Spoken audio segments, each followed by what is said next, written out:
ప్రార్థించినప్పుడు పరిశుద్ధాత్మదేవా నీ బిడ్డలతో ఏ వాక్యం ద్వారా మాట్లాడాలనుకుంటున్నావు, మాతో ఏ ప్రత్యక్షతనిచ్చిన ఆయన మమ్మల్ని బలపరచాలనుకుంటున్నావు ఈ రాత్రి కాలం ముందు. మరి 24 నైట్నైనా ఆల్ నైట్ ప్రేయర్ జరుగుతుంది. ఏ మాటతో అయ్యా మమ్మల్ని అయినా ఈ శుభ దినమున ఏ మాటతో నువ్వు మాట్లాడాలయ్యా అని ఏం మాట్లాడాలనుకుంటున్నాను. నేను ప్రార్థించినప్పుడు దేవుడు నాకు ఇచ్చిన మాటకి నేను కింద పడి కొట్టుకొని ఏడ్చి గోల పెట్టి, అయ్యా ఈరోజు పండగ పూట, అయ్యా పండగ పూట కూడా తిట్లేంటి ప్రభా, పండగ పూట కూడా నీ మాటలు ఏంటి ప్రభా, నేను తట్టుకోలేము, బిడ్డలు తట్టుకోలేరు ప్రభా, వాక్యం మార్చేయ అని గిలగిల కొట్టుకొని పైన పడి కింద పడి తర్వాత దేవుడు తేల్చిందంటే వాళ్ళకి ఇదే బహుమానం, వాళ్ళకి దీని ద్వారానే బహుమానం వచ్చింది కాబట్టి ఇదే చెప్పు అన్నాడు. కాబట్టి మీరు తిట్టుకున్నా ఏమనుకున్నా పండగ పూట కూడా ఏంటి అక్షంతలు అని మీరు అనుకున్నా దేవుడు నాకు చెప్పింది నేను మీకు చెప్తున్నా. హల్లెలూయా. ఈ రోజున అంశం ఏంటంటే హృదయము కఠినమైనది. హృదయము కఠినమైనది. ఎవరి హృదయం కఠినమైంది? దేవుని హృదయం కాదు. దేవుని హృదయం కఠినంగా అవ్వలేదు. దేవుని హృదయం అని మీరు అనుకోవద్దు. కానీ నీ హృదయమే అంట కఠినమైపోయింది. నీ మాటలే, నీ హృదయమే, నీ తలంపులే, నీ నిర్ణయాలే అన్ని కూడా కఠినమైపోయినాయి అంట. దేవుని మాట వినివ్వకుండా, దేవుని పని జరగనివ్వకుండా, దేవునికి వ్యతిరేకంగా నడిచే విధముగా నీ యొక్క ప్రవర్తన నీ హృదయం అంట కఠినమైపోయింది. చూడండి నిర్గమాకాండము 7వ అధ్యాయము 8 నుంచి 13 వచ్చింది. నిర్గమాకాండము 7వ అధ్యాయము 8 నుంచి 13 వచ్చింది.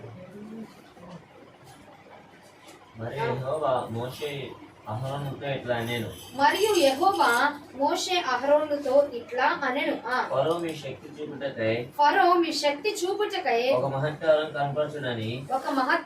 కనపరచుడని మీతో చెప్పినప్పుడు నీవు అహరోనును చూచి నీ కర్రను పట్టుకొని ఫరో ఎదుట దాన్ని పడవేయమనెను.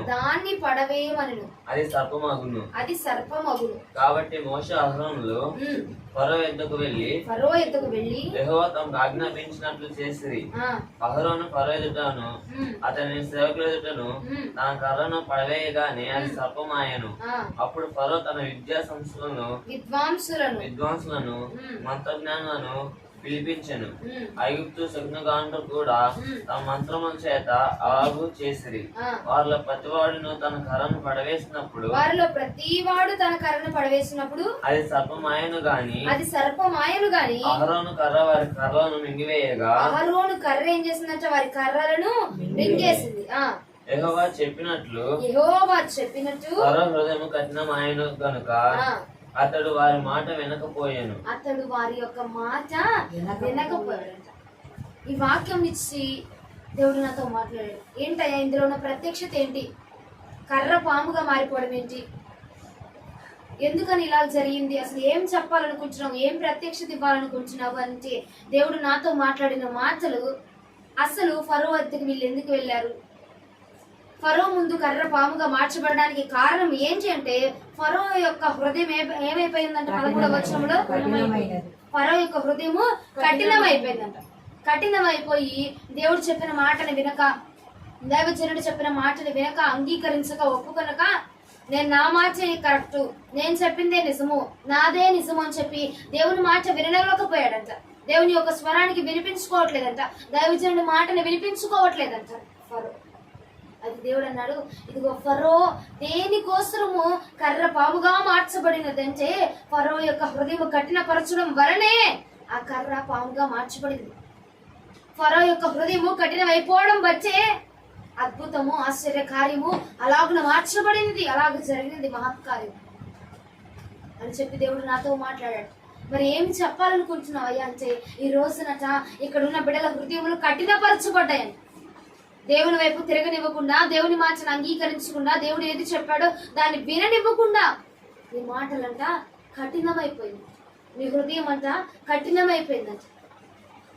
నీ హృదయం కఠినమైపోయి దేవుడు ఏది చేయమంటున్నాడో అది చేయకుండా, ఎటు వెళ్ళమంటున్నాడో అటు వెళ్ళనివ్వకుండా, ఏది ఎక్కడికి రమ్మంటున్నాడో అటు రానివ్వకుండా, నాకుందిలే, నాకు తెలుసులే, వెళ్తానులే అని నిర్లక్ష్యం చేస్తూ నీ హృదయం అంతా కఠినమైపోయిందంట. 13వ వచనంలో ఒక్కసారి చదవండి. యెహోవా చెప్పినట్లు ఫరో హృదయం కఠినమైన గనుక అతడు వారి మాట వినకపోయాను. యెహోవా చెప్పినట్టు ఫరో యొక్క హృదయం ఏమైపోయిందంట? కఠినమైపోయిందంట. కఠినం. ఎన్ని అద్భుతాలు చేసినా మారని విధముగా, ఎంత ప్రేమ చూపించినా చలనం లేని విధముగా, ఎంత ఇదిగా నువ్వు చూపించినా వారి నుంచి నీకు రెస్పాండ్ రాని విధముగా ఫరో యొక్క హృదయం అంట కఠినమైపోయిందంట. అంటే దేవుడు అనుకుంటే ఒక నిమిషంలో ఆ కఠినమైన హృదయాన్ని మార్చేయచ్చు. కఠినమైన హృదయాన్ని మార్చేసి మోషే కంటే గొప్పగా ఫరో దేవుని నమ్మే విధంగా చేయొచ్చు. కానీ దేవుడు రోబోటిక్ ప్రేమలను చూపించుకోవాలండి. రోబోటిక్ మనుషుల్ని కాదు దేవుడు కోరుకుంటాము. శరీరమును మాంసమును కలిగిన మనల్ని కోరుకుంటున్నాడు గనుక దేవుడు అంటా ఉన్నాడు, నాతో నేను ఫరోని మార్చాలి అనుకుంటే నేను ఒక నిమిషంలో మార్చేయచ్చు. అలాగే ఇక్కడ ఉన్న బిడ్డలు కూడా నీకు ఆయనకు వ్యతిరేకంగా నడుస్తున్న నిన్ను కూడా మార్చాలి అనుకుంటే ప్రభు అచ్చా ఒక నిమిషంలో, ఒక క్షణంలో మార్చేయచ్చు. నీకు వ్యతిరేకంగా పనిచేస్తూ దేవుని మాటలు వినకుండా, దేవుని మందిరానికి వెళ్లకుండా, ఏది చెప్తే దానికి నిర్లక్ష్యంగా ఆపోజిట్ గా చేస్తున్నావు చూడు, నిన్ను కూడా ఒక నిమిషంలో మార్చేయచ్చు. కానీ దేవుడు అన్నాడు, నాకు కావలసినది మాంసపు గుడ్డ. రోబో గనక మనిషి ఏది చెప్తే రోబో అది చేసింది. అలాంటి రోబోటిక్ ప్రేమలు కాదు నాకు కావాల్సింది. రోబోటిక్ మనుషులు కాదు నాకు కావాల్సింది. నీ హృదయముతో సంపూర్ణంగా నీ అంతటి నీవే. సంవత్సరానికి మారుతావు, 2 సంవత్సరాలకు మారుతావు, 3 సంవత్సరాలకు మారుతావు. నేను ఎదురు చూస్తాను, నేను వేచి చూస్తాను. నీ అంతటి నీవే తన వద్దకు తన ప్రేమను తెలుసుకుని, తన విలువను తెలుసుకుని, తానేంటో గ్రహించి నీవు ఆయన వద్దకు వెళ్ళినప్పుడే ప్రభు అంటే సంతోషముగా నేను అంగీకరిస్తానంట. హల్లెలూయా. అందుకే అండి సంతోషముగా ఇచ్చేవారనట ఆయన ప్రేమిస్తాడంట. నీ హృదయం కూడా దేవుడు నేను ఒకటి అడిగా, మరో హృదయాన్ని నువ్వు ఎందుకు కఠినపరిచావు? ఇక్కడున్న జనుల హృదయాన్ని కూడా ఎందుకు కఠినపరుస్తున్నావు?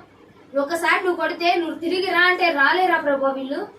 నువ్వెందుకు మార్చట్లేదయ్యా నేను అడిగితే దేవుడు అన్నాడు, నా అంతటి నేను మారిస్తే కాదు, వాళ్ళంతటి వాళ్ళు మార్చుకొని ఇదిగో నా దేవుని కోసం నేను ఎలా రావాలి, నా దేవుని కోసం నేను ఎలా ఉండాలి అని అనుకునే వాళ్ళు నాకు కావాలి. కానీ నేనే మార్చి, నేనే ముద్ద పెట్టి, నేనే తినిపించి, నేనే మింగిపించి, నేనే అరటికాయ ఒలిచి, నేనే నోట్లో పెట్టి, నేనే మింగమని చెప్తే వాళ్ళకి అది నాకు కావాల్సింది. నాకు ఇచ్చేవాళ్ళు కదా నాకు కావాల్సింది, నన్ను కనపరిచేవాడు కదా నాకు కావాల్సింది. తనంతటి నేను చెప్తే వాడు చేసేది ఏంటి? వాడంతటి వాడే తనంతటి తనే ఆమంతటి ఆమె చేసి నన్ను గనపరిచి, నన్ను హెచ్చించి నా కోసం నిలబడే వాళ్ళు నాకు కావాలి. నేను మార్చుకోవాలంటే క్షణము పట్టదు. కానీ అలాంటి వాళ్ళు నాకు కాదు కావాల్సింది. వారంతటి వారు నిర్ణయించుకొని, వారంతటి వారు రగల్చబడి, వారంతటి వాళ్ళు ఇదిగో నా దేవుడి కోసం నేను ఏదైనా చేయాలి, నా దేవుడి కోసం ఎలాగైనా నిలబడాలి, నా దేవుడి ప్రేమను ఎలాగైనా చూపించాలి, నా దేవుని ఎలాగైనా నేను మహిమపరచాలి అని నీ అంతటి నీవే నిర్ణయం తీసుకుంటే గనక దేవుడు అంటే అలాంటి వారిని ఇష్టపడుతున్నాడంట. ఇక్కడ నేను ఫరో యొక్క హృదయం కఠినపరచబడడానికి కారణం ఏంటంటే దేవుడే కఠినపరచాడండి. తన హృదయం తను కఠినపరచుకోవాలి. ఆ 13వ వచనంలో మీరు చూస్తే దేవుడు చెప్పినట్టు, యెహోవా చెప్పినట్టుగా ఫరో హృదయం కఠినమైపోయింది. అంటే దేవుడే కఠినం చేసేసాడు. దేవుడే ఆ మనిషిని నీకు విరోధంగా చేసేసాడు. దేవుడే ఆ ఆత్మని నీకు విరోధంగా చేసేసాడు. దేవుడే ఆ జనాంగాన్ని నీకు విరోధంగా చేశాడు. ఎందుకంటే మార్చేయాలంటే మార్చేయచ్చండి. కానీ ప్రభు నీ అంతటి నీవే తెలుసుకొని రావాలని ఆశపడతా ఉన్నాడు. ఈ శుభ దినమున దేవుడు అంటున్నాడు, శారీరకంగా నేను వాళ్ళని పుట్టడం కాదు, ఆత్మీయంగా నేను వాళ్ళలో పుట్టాలి. వాళ్ళంతటి వారే నా వద్దకు రావాలి. నన్ను తన సొంత రక్షకుడిగా అంగీకరించుకొని, నేను తప్ప వేరొకటి లేదని, నేను తప్ప వేరొక మార్గం లేదని వారు అంగీకరించి నేను లాగుకోవాలంటే లాగుకోవచ్చు. కానీ నేను లాగకుండా నా దగ్గరికి వచ్చే జనాంగం ఉంది చూసావా? నేను భారం తీసుకోకుండా వారే భారం తీసుకొని నా కోసం ప్రయాసపడే జనాంగం ఉంది చూసావా? అలాంటి వారు నాకు కావాలి. పరవారే వారి హృదయాన్ని నేను కఠినపరిచింది ఎందుకంటే వారంతటి వారు వస్తారు, ఎదురు చూస్తా నేను వారి హృదయాన్ని కఠినపరిచాను అని దేవుడు నాతో మాట్లాడాడు. 13వ వచనంలో కనుక చూస్తే మనకు మొదటి పాయింట్ కనపడిద్ది. ఆ హృదయం కఠినం అవడం వలన ఫరో ఏమైపోయాడంటే మాటని వినలేకపోయాడంట. దేవుని యొక్క మాటని వినలేకపోయాడంట. ఈ రోజున ప్రియ సహోదరి సహోదరుడు నువ్వు నేను కూడా ఏం చేస్తున్నామంటే నీ హృదయం కఠినపరుచుకొని దేవుడు ఒక మాట చెప్తూ ఉంటే, ఒక విధానం చెప్తూ ఉంటే, ఒక ప్రత్యక్షత చెప్తూ ఉంటే, ఒక వాక్యాన్ని చెప్తూ ఉంటే నీవు కూడా నేను కూడా ఏం చేస్తున్నామంటే నీ హృదయం కఠినపరుచుకొని, అయ్యా ఇలాగ కాదు, అలా చేస్తే బాగుంటుంది కదా, ఇలా కాదు అలా వెళ్తే బాగుంటుంది కదా, ఈ మార్గం కాదు ఆ మార్గంలో వెళ్తే బాగుంటుంది కదా అని చెప్పి నువ్వంట ఎదురుగా దేవునికి మాట్లాడుతూ ఉన్నావు. దేవుని మాటలు వినకుండా, దేవుని యొక్క నిర్ణయాన్ని ఆలకించకుండా నేను కూడా ఈ రోజు ప్రార్థన చేస్తాను. దేవుడు కూడా నాకు గట్టిగా బుద్ధి చెప్పాడు ఈ వాక్యం ద్వారా. నేను కూడా ప్రార్థన చేస్తున్నా, అయ్యా అసలే ఈ రోజు పండగ రోజు అయ్యా, మనం చేసినా చేయకపోయినా కానీ ప్రభు అయ్యా ఒక మంచి వర్తమానమైన ఇవ్వయ్యా, ప్రభు బిడ్డలకు ఇవ్వయ్యా, ఒక ఆశీర్వాదకరమైన వర్తమానమైన ఇవ్వయ్యా. ఇంకో హృదయం కఠినమైపోయింది, మాట వినట్లేదు, ఎప్పుడు ఇలా తిట్లేనా ప్రభు, ఒక్క రోజునైనా ఒక మంచి వర్తమానాన్ని అయ్యా అని చెప్పి మీరు నమ్మకపోండి. 2 గంటల సేపు నేను కొట్టుకుమట్టుగా ఆడానండి. 2 గంటల సేపు ఇదే స్థలంలో ఇదే గదిలో పడి అయ్యా ఇవ్వయ్యా ఇవ్వయ్యా ఇవ్వయ్యా, అయ్యా మార్చయ్యా, వాక్యాన్ని మార్చయ్యా అని కొట్టుకుబెట్టుకులాడి రోదన చేసి ఏడ్చి అసలు ఎంత గగ్గోలు పెట్టానంటే దేవుడు అన్నాడు, ఇదిగో ఇది నీ హృదయమును ఫరో వలె నీ హృదయాన్ని కఠినపరచుకోవద్దు, నా మాట వినని జనాంగంగా నువ్వు ఉండద్దు, నా మాట విను, ఇదే వారికి శుభము, ఇదే వారిని పాలు తేనెలు ప్రవహించు దేశంలోకి తీసుకెళ్ళింది ఈ వాక్యమే, వారిని క్షేమమైన మార్గంలోకి నడిపించేది ఈ వాక్యమే. నువ్వేదో అనుకుంటున్నావు ఆశీర్వాదం అంటే ఇది కాదు, ఆశీర్వాదం అంటే ఇదిగో దేవుడు వచ్చేస్తున్నాడు, దేవుడు ఇచ్చేస్తున్నాడు, అది కాదు ఆశీర్వాదం. వాళ్ళకి ఈ వాక్యముని చెప్తే వారి మారు మనసులు పొంది నా కోసం వారిని సిద్ధపరచుకోవడమే, నా కోసము వారిని సెట్ చేసుకోవడమే. ఇదిగో నేను దేవుని కోసం మార్చబడాలి ఈ రోజున, దేవుని కోసం నడవాలి ఈ రోజున, దేవుని కోసం దేవుని మాటలు వినాలి ఇక్కడ ఉంచి నేను అని చెప్పి వారి నిర్ణయాలు తీసుకుంటారు చూసావా, అదే నా కోసం అదే వాళ్ళకి ఇచ్చే బహుమతి. నేను ఈ వాక్యం ద్వారానే వాళ్ళు పాలు తేనెలు ప్రవహించే దేశానికి వెళతారు, నువ్వేదో అనుకుంటున్నావు, కానీ ఇదే వాక్యం కావాలి. నువ్వు ఫరో వలె నీ హృదయాన్ని కఠినం చేసుకోవద్దు, ఫరో వలె నువ్వు కఠినాత్మురాలుగా మారిపోయి నా మాట విననేరని జనాంగంలోనికి నువ్వు చేర్చబడద్దు అని దేవుడు నాతో మాట్లాడు, నన్ను గద్దించాడు.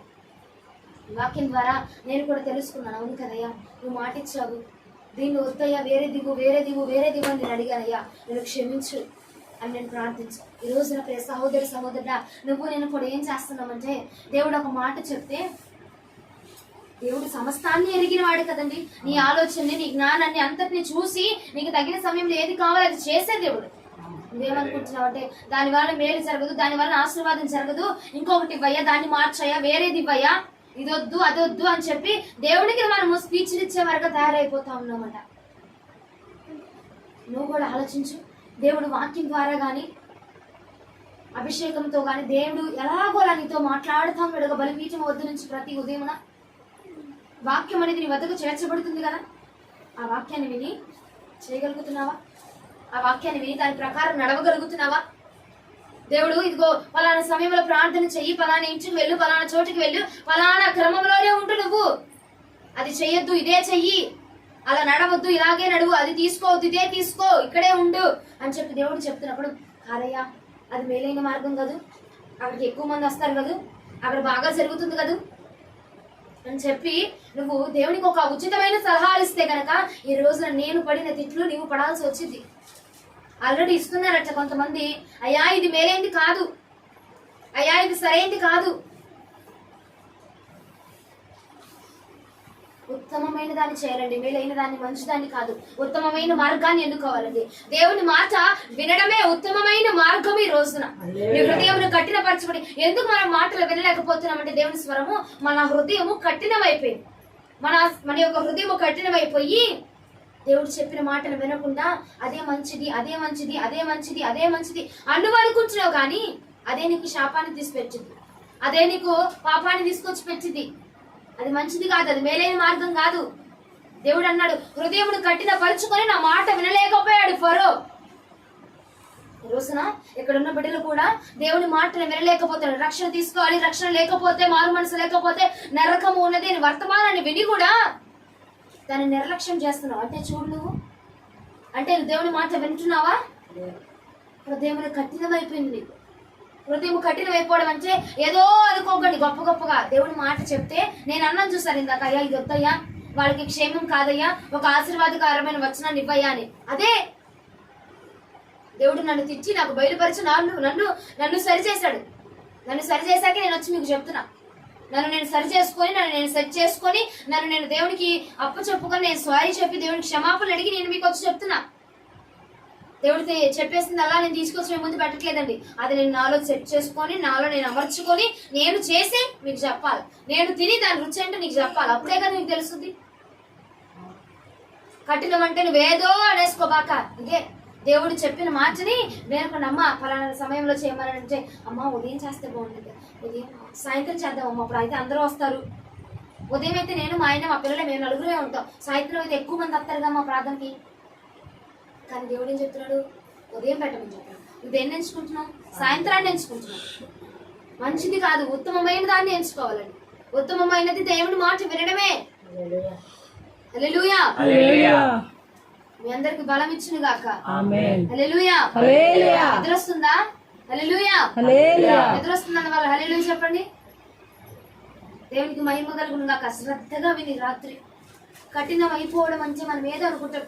మన జ్ఞానముతో మనం మాట్లాడడం. నేను కూడా జ్ఞానముతో మాట్లాడాను. చూసారా అయ్యా, ఈరోజు పండగ పూట కదా, ఆశీర్వాద వచనం ఇవ్వయ్యా, ఆశీర్వాదకరమైన వాక్యం ఇవ్వయ్యా అని చెప్పి నేను మాట్లాడా. అలాగే నీవు కూడా దేవుడు ఒక మాట చెప్తుంటే, దైవజనుడు ఒక మాట చెప్తుంటే, మోషే అహరోనుకు ఒక మాట చెప్పాడు, ఇదిగో నీ చేతిలో కర్ర పడే అనగానే వెంటనే పడేశాడు. పడేడు ఎందుకు అయ్యారు? కుర్చీలో పెట్టినా అంటే కర్ర మళ్ళీ ఎదిగిన తర్వాత మనం వాడుకునేది కదా అని చెప్పి ఉత్తమమైన మాటలు మాట్లాడుతున్నాం. చూస్తావా? దైవజనుడు చెప్పిన దానికి విరోధంగా, దేవుడు చెప్పిన దానికి విరోధంగా, దైవజనుడు చెప్పిన దానికి విరోధంగా మాట్లాడుతున్నావు. చూస్తావా? చెప్పాడా? చెప్పింది చెయ్యి. తెల్లమన్నాడా? వెళ్ళు. కూర్చోమన్నాడా? కూర్చో. తినమన్నాడా? తిను. ఆపేమన్నాడా? ఆపే. నీ ఇష్టానుసారంగా నీకు మేలైందని నీ ఆలోచనలో ఉన్నది నువ్వు చేసావనుకో, ఫరోలాగా నీవు కూడా దేవునికి వ్యతిరేకిగా మారిపోతావు. ఫరో వ్యతిరేకంగా మారిపోయాడు దేవునికి. దేవుని ఇష్టాన్ని జరిగించిన వాడిగా మారిపోయాడు. ఈరోజు నీవు కూడా మంచిది మంచిది మంచిది అని చెప్పి దేవుని మాటని నెట్టివేస్తా ఉన్నావు. మంచిది కాదు చేయవలసింది, మేలైనది దేవునికి కావాలా. మేలైన వాటిని నువ్వు చేయాలా, ఉత్తమమైన వాటిని నువ్వు చేయాలా. నీ దృష్టికి మంచిదేని కాదు, దేవుని దృష్టికి మంచిదేని చెయ్యి. ఏమైనా చెప్పాము అంటే, ఇక్కడున్న పిల్లలు నాకు కొంతమందితో మాట్లాడాలి, ఏమైనా చెప్పాలంటే, ఎందుకులే ప్రభా వాళ్ళతో మాట్లాడి నేను విసుకుపోవడం కానీ నేను మాట్లాడినయ్యా అని కొంతమందితో మాట్లాడకుండా ఆగిపోయిన రోజులు చాలా ఉన్నాయి. ఎందుకో చెప్పనా? నీ హృదయం అట్ట కఠినమైపోయిందంట. దేవుని మాటలు వినకుండా నీ హృదయం కఠినమైపోయి దేవుడు ఏం చెప్తున్నాడో, దైవజనులు ఏం చెప్తున్నాడో అది వినకుండా, దైవజనులు ఏ మాట నీకు అందిస్తున్నాడు దాన్ని వినకుండా దాన్ని మరొక కోణంలో తీసుకొచ్చి జ్ఞానిగా నువ్వు మాట్లాడుతున్నావు. చూసావా? అదే హృదయ కాఠిన్యం అంటే. అదే ఏదో బద్దలైపోవడం. ఇది నువ్వు పెద్ద పెద్దగా ఆలోచించుకోదు. పెద్ద పెద్ద సినిమా సెట్లు నువ్వు క్రియేట్ చేయాల్సిన అవసరంలా. హృదయ కాఠిన్యం అంటే అదే. దేవుని మాట వినకుండా ఉండిపోవడమే. దైవజనుడి మాట వినకుండా ఉండిపోవడమే. నేనంటే పలానా టైంలో పలానా చోటకి వెళ్దాం పదండి అంటే, ఇలా వెళ్దాం. పలానా టైంలో అవుతుంది 8, 6ంటికి వెళ్ళాం అనుకో, ఎవ్వరు రారక్క. 9, 8 అలా వెళ్ళామనుకో అందరు వస్తారు, బాగుండేది. అర్థమవుతుందా? మేలైంది మంచి వాటిని నువ్వు నిర్ణయించుకోవద్దు. దేవుడు మేలైంది ఆల్రెడీ ఉత్తమమైంది చెప్పేశాడు. దాన్ని పట్టుకుని నీకేంటి నొప్పి, నీకేంటి బాధ? దేవుడు ఆల్రెడీ ప్లాన్ గీసేశాడు. దేవుడు ఆల్రెడీ చెప్పేశాడు కదా. మళ్ళీ దానికి నువ్వు ఇంకొక శుభవర్తమానాలు చెప్తావు ఎందుకు? ఇంకొక ప్రవచనాలు చెప్తావు ఎందుకు? ఇంకా దానికి ఇంకో ప్రత్యక్షతలు తీసుకొస్తారండి. ఎవరు తీసుకొస్తున్నారు? వాళ్ళకి అర్థమైతే దేవునికి మహిమ కలుగును కాదు. ఒక మాట చెప్తే దైవజనుడైనా దేవుడైనా వినే స్వభావము కలిగి ఉండాలి మనం అండి. ఈ రోజున నీకు మేలైంది, నీకు ఉత్తమమైనది కాదు, దేవుడు చెప్పాడా, ఓకే సరెండర్ అయిపో. అది కాదండి. నువ్వు వినండి, మీరు వినండి. మీరు వింటేనే మీ హృదయం కఠినం నుంచి విడుదల ఇస్తాడు దేవుడు. నువ్వు వినకుండా నీకు మంచిదంత వచ్చింది, నీ జ్ఞానంలో ఒకటే అంటే. మనుషుల జ్ఞానంలో అందరి మైండ్లో ఒకలా ఉండవు. నీ మైండ్లో ఒకలా ఉండిద్ది, నా మైండ్లో ఒకలా ఉండిద్ది. అవునా? నాకు మంచిది అని తోచింది నీకు మంచిదిగా తోచదు. నాకు మంచిగా అనిపించింది నీకు మంచిగా అనిపించదు. కానీ నా జ్ఞానంతో నీ జ్ఞానంతో మనం ఎక్కడ పని చేయట్లేదు. పరిశుద్ధాత్మ దేవుడితో జ్ఞానంతో పని చేస్తుండగా మరి నీ జ్ఞానాన్ని ఎందుకు ఉపయోగిస్తున్నావు? పరిశుద్ధాత్మ దేవుడు వాక్యం ద్వారానో దైవజనుల ద్వారానో ఎవరి ద్వారా నీతో మాట్లాడుతున్నాడు. అది చేయనానా అని అది చేయకుండా ఇప్పుడు వెళ్దామన్నా అంటే వెంటనే కదిలిపోవాలంతే. రీజన్లు చెప్పకూడదు. ఉంచాలి అంటే దేవుడు ఉంచుతాడు, తీసుకెళ్లాలంటే దేవుడు తీసుకెళ్లిపోతాడు. వద్దు ఉండకూడదు, వెళ్ళిపోవాలంటే వెళ్ళిపోవాలా. రిజల్ట్ చెప్పకూడదు. ఉత్తమమైంది నువ్వు చేసేటప్పుడు ఉత్తమమైనది దేవుని మాట. ఆ మాటను జరిగించినప్పుడే నువ్వు ఉత్తమమైన వానిగా ఎంచుకోబడతావు. ఫరో కూడా ఆ మాటను జరిగించగా, దేవుని మాటను జరిగించగా, దేవుని నిర్ణయాన్ని జరిగించగా దేవుని దృష్టికి విరోధంగా మార్చబడ్డాడు. నువ్వు కూడా విరోధం అయిపోతావు, జాగ్రత్త. విరోధిగా మార్చబడతావు. దేవుని యొక్క మాటని వినకపోతే గనక, దేవుని యొక్క నిర్ణయాన్ని వినకపోతే గనక, దేవుడు నన్ను గద్దించాడండి ఇలాగని. నేను కనుక నువ్వు చెప్పింది నువ్వు చేయకపోతే, విను, జాగ్రత్తగా విను. ఫరోలాగా నీ హృదయాన్ని కఠినపరచుకోవద్దు. బ్లెస్సి ఆశీర్వాదం అంటే ఇదే. వారి హృదయమును మార్చుకొని వారు మనసు పొందితే కదా నిజమైన ఆశీర్వాదం, నిజమైన అభిషేకం అదే కదా అని దేవుడు నాతో మాట్లాడాడు. అర్థమవుతుందండి? అర్థమైతే స్పందించండి. ఎదురొస్తుందా? ఇంకొక కప్పు టీ తాగుతారా? అర్థమవుతుంటే స్పందించండి. పరిశుద్ధాత్మ దేవుడు మాట్లాడుతున్నాడు కాబట్టి మీరు చురుకుగా ఉండండి. పరిశుద్ధాత్మ దేవుని స్వరం వినబడుతుంది కనుక నువ్వు చురుకుగా ఉండి, రాత్రి చురుకుగా ఉంటే దేవుడు నీతో మాట్లాడతాడు. మన లోపల మనం సెర్చ్ చేసుకుంటే అండి పరమ కణాలలో చేరే మార్గాన్ని దేవుడు ఏర్పాటు చేస్తాడు. పరమ కణానికి వెళ్లే మార్గాన్ని దేవుడు మనకు చూపిస్తాడు. కాబట్టి ఈ రాత్రి నీకు అవకాశం వచ్చింది. చేజార్చుకోవద్దు. శ్రద్ధగా విను. వెళ్ళమంటే వెళ్ళు, చేయమంటే చేయి, వద్దనడా ఆపేసాయి. దైవజనుడి ద్వారా కూడా అన్ని పిచ్చాపాటిగా పని పాట లేకుండా దైవ సేవకులు ఎవ్వరూ కూడా మాట్లాడరు. అదొకటి గమనించుకుంటే మన జీవితాలు చాలా బాగుపడతాయి. వెళ్ళమంటే వెళ్ళు, ఉండమంటే ఉండు, తినద్దంటే తినద్దు, తినమంటే తిను, తీసుకోవంటే తీసుకోవద్దంటే తీసుకోవద్దు. దేవుడి నుంచి వచ్చిన మాటే చెప్తారు కానీ పని పాట లేకుండా మీతో మాట్లాడాలని, మీతో ముచ్చట్లు పెట్టాలని ఎవరు మాట్లాడరండి. ఒక మాట అర్థం చేసుకోండి, ఒక మాట వినండి. మోషే చెప్పిన మంచం వెంటనే అహరోను పాటించి ఆ కర్రను విడిచిపెట్టేశాడు. ఆ కర్రని విసిరి కొట్టాడు, పడేశాడు అక్కడ. మనం ఉపయోగించే కర్ర కదూ, కింద మట్టండిద్ది, లేకపోతే ఇరిగిపోయినా ఒకవేళ ప్రమాదమే, ఏమోలే, ముందు జాగ్రత్త. కుర్చీ తీసుకొచ్చి అక్కడ పెట్టా, కుర్చీలు ఇచ్చిరా, సరేనా అన్నాడా? సిరిగొట్ట అన్నాడు దైవజనుడు. సిరిగొట్టమని కానీ సిరిగొట్టేశాడు. ఆ మాట వినే లక్ష్యం కనుక నువ్వు ఉంటే నీ హృదయంలో కాఠిన్యమును తీసివేసి దేవుడు నిన్ను ఆశీర్వదిస్తాడు. హృదయ కాఠిన్యం కలిగితే దేవుడికి నీ విరోధిగా మార్చబడిపోతావు. ఫరో దేవుడికి విరోధిగా మార్చబడిపోయాడు. దేని బట్టి? హృదయం కాఠిన్యముగా మార్చబడింది కాబట్టి, హృదయం కఠినమైపోయింది కాబట్టి. దేవుని మాట విననివ్వకుండా నీ నిర్ణయంతో నడుచుకుంటున్నావు చూడు, నీ హృదయం కఠినమైపోయింది. ఎంత మటుకు నీ మాటతో నడుచుకుంటావు? నీ మాట నెగ్గదు. నీ మాట నీకు తీసుకొచ్చేది శాపమే. దేవుని చిత్తాన్ని నెరవేర్చకుండా, దేవుని మాట నెరవేర్చకుండా, దేవుని యొక్క చిత్తాన్ని అంగీకరించకుండా నీది నా స్వయం లక్ష్యం తీసుకోమని దేవుడి వాక్యం చెప్పలేదు నీకు? ఆ మాట నీ చెవులు పడలేదా? చెవిని పడి పెచ్చాపాటికి తీసుకొచ్చి చెప్తారండి మీ చెవులకి. నేనమ్మా దొరక చెవులు కలిగిందానా, నీకు మందేస్తున్నాను అని చెప్పి తీసుకొచ్చి నీకు చెప్తున్నాడా? పనిపాట లేకుండా తీసుకొచ్చి ఎవరి సేవకులు నీకు వాక్యం చెప్పట్లేదు. ఆ మాట నీకు అవసరం కాబట్టి దేవుడు పంపిస్తున్నాడు. ఈ రోజున వినే లక్షణం కలిగి ఉన్నావా? నువ్వు వినే లక్షణం కలిగి ఉన్నావా? ఆత్మను పొందుకోమని దేవుడు చెప్తుంటే ఆ లక్షణాన్ని కలిగి ఉన్నావా? అప్పటి వరకే ప్రార్థనలో ఉన్నంత వరకే నీవు సెట్ రైట్ గా ఉంటారు. ప్రార్థనలు అయిపోయిన తర్వాత లెఫ్ట్ రైట్. ఇక ప్రార్థనలో ఉంటే సెట్ రైట్ అయిపోతారు. ప్రార్థన అయిపోయిన తర్వాత లెఫ్ట్ రైట్. అవునా? డ్రిల్ మాస్టర్లు కూడా సరిపోరు. లెఫ్ట్కి రైట్కి అటు ఇటు తిరుగుతూనే ఉంటున్నావు. దేవుని మాటను అంగీకరించకుండా, దేవుని మాటను వినకుండా, పిచ్చాపట్టిగా పని పాట లేకుండా నీకు మాటలు చెప్పట్లేదు, వాక్యాలు చెప్పట్లేదు. ఎంతో మందికి లేని బాధ్యత, ఎంతో మందికి లేని ధన్యత దేవుడు నీకు ఇచ్చి రాత్రి ఈ స్వరంలో వినిపింపజేస్తున్నాడు కనుక ఈ రాత్రి అయినా శ్రద్ధగా విను. ఈ రాత్రి శ్రద్ధగా వింటే నీ ఆత్మ రక్షించబడి, రక్షణ అనే మనస్సు ఆ మాట నీ వద్దకు వచ్చినా, ఎక్కడైనా బిడ్డలో నీ వద్దకు వచ్చిన చెవికి వచ్చినట పెడచెవిన పెట్టావట. పెడచెవిన పెట్టిన బిడ్డ ఇక్కడ ఉన్నది. రక్షణ వారు మనసు అవసరము, నరకంలో వేయబడతావు అని దేవుడు చెప్పినా నువ్వు పెడచెవిన పెట్టావట. తీసుకోవచ్చులే, ఆమె అలాగే చెప్పిద్దిలే. ఎప్పటికీ? రేపు అనే రోజు ఉంటావు, బతుకుంటావా? రేపటి రోజున బతుకుంటావా అంటున్నా. రేపటి రోజు నీ ప్రాణం ఉండిద్దా? అప్పుడు బాధపడ్డం కాదు, చెప్పినప్పుడు విను. వింటేనే నువ్వు బాగుపడతావు. ఫరోలాగా హృదయాన్ని కఠినం చేసుకున్నావు అనుకో. ఫరోలాగా అయ్యా అక్కడికి వెళ్తే బాగుండిద్దయ్యా, అయ్యా అక్కడ ఆరాధన బాగా జరిగిద్దయ్యా, అమ్మా దేవుడు ఇది కోరుకుంటున్నాడమ్మా, ఇది ఇది నీలో ఉండాలమ్మా. ఇది నీలో ఉంటేనే శుద్ధతమ్మా. ఎంత ఆరాధన చేసినా, ఎంత చప్పట్లు కొట్టినమ్మా, నీకు పరిశుద్ధాత్మ ఎంత వచ్చినమ్మా, నువ్వు పరలోక రాజ్యంలో ఉండవమ్మా. రక్షణ ఉంటేనే, మారు మనసు ఉంటేనే, వాక్యం నీలో ఉంటేనే పరలోక రాజ్యానికి చేర్చబడతావమ్మా. పరోలాగా హృదయం కఠినం చేసుకున్నావు అనుకో, పరలోకంలో చేర్చబడలేవు. పరో హృదయం కఠినం అయిపోయింది. నీ హృదయం కూడా ఈ రోజున, ఈ రాత్రి నువ్వు హృదయాన్ని కఠినం చేసేసుకొని దేవుని మాటలు వినలేకపోతున్నావు, వర్తమానాన్ని వినలేకపోతున్నావు, వర్తమానం చెప్పినట్టు చేయకుండా విడిచిపెట్టేస్తా ఉన్నావు. మొదటి పాయింట్, హృదయం కఠినముగా మార్చబడినది అంటే మొదటి పాయింట్ అట దేవుని మాట వినరట, దైవజనుల మాట వినరట. వాక్యము ఏది చెప్తుంటే దాన్ని అంగీకరించరంట. వాక్యంలో ఉన్నంతసేపే, ప్రార్థనలో ఉన్నంతసేపే ఆ స్థితి.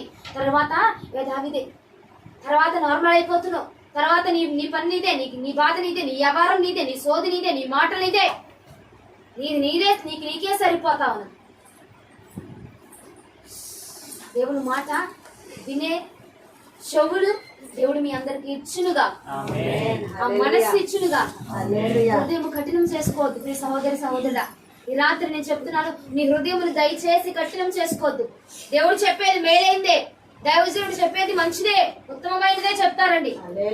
నీకు మేలు జరిగేదే చెప్తారు. వాళ్ళకి ఇష్టానుసారంగా నీతో వచ్చి మాట్లాడాలని, నీతో కబుర్లు చెప్పాలని వాళ్ళు వచ్చి చెప్పరు. నీ ఆలోచన మించివి ఆయన ఆలోచన, అవునా కాదా? నీ తలంపుల కంటే శ్రేష్టమైన తలంపులు కలిగిన వాడు ఆయన చెప్పిన తలంపుని నెట్టివేసి ఇది చేస్తే బాగుండిద్ది కదయ్యా, అమ్మ ఇట్ట వెళ్తే బాగుండిద్ది కదమ్మా, నీ నిర్ణయం ఎందుకు? మళ్ళీ పెళ్లి సంబంధాలు ఫోటోలు తీసుకొస్తారు, వద్దు అంట.